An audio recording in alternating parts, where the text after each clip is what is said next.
Dear brothers and sisters, today is the 15th Sunday in Ordinary Time, Year A, and today's Gospel is the parable of the sower.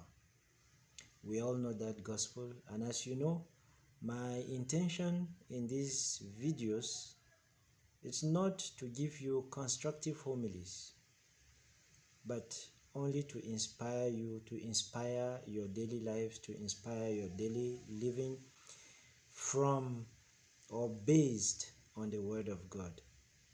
So I'm not here to give you a homily, but just to talk about the different parties in this parable of the sower. When I talk of the different parties here, I mean first of all the sower, then the seeds that are sown, and the soil on which the seeds are sown. Just some words to inspire your reflection for the day.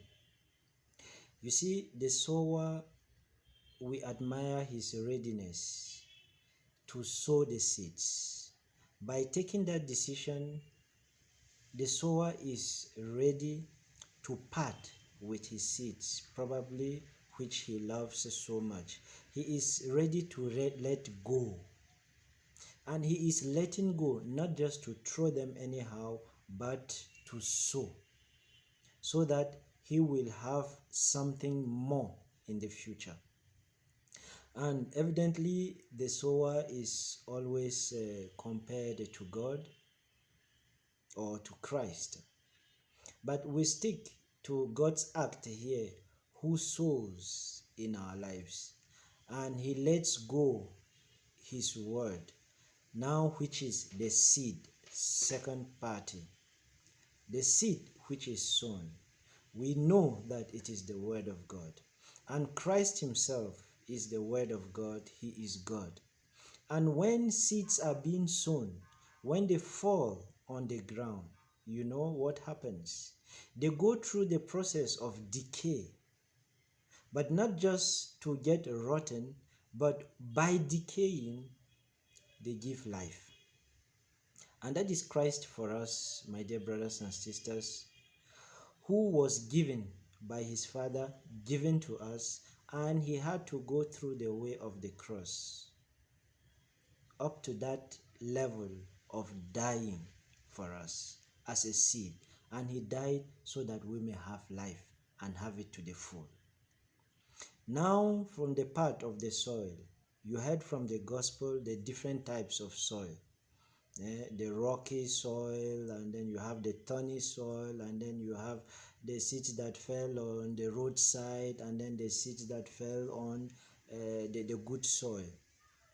All that is a representation of our hearts and our readiness to receive the word of God.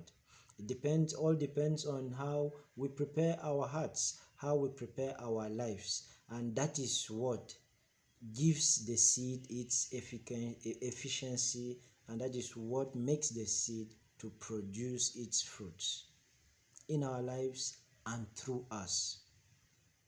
So as the Father accepted to part with the seed, as the Father accepted to let go his Son as a seed in our lives, he himself accepted to go through that process of decaying, in quotes, and not really getting rotten in the tomb, but dying so that we may have life. And that is why we say life came out from the tomb.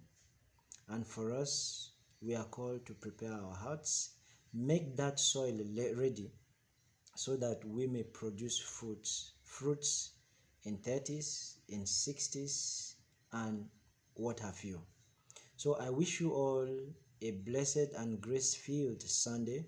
May our hearts and lives be the best fertile soil where the word of God finds efficiency and fertility, so that our lives may produce fruits that will last despite the challenges we go through on daily basis. God bless you all and have a blessed Sunday.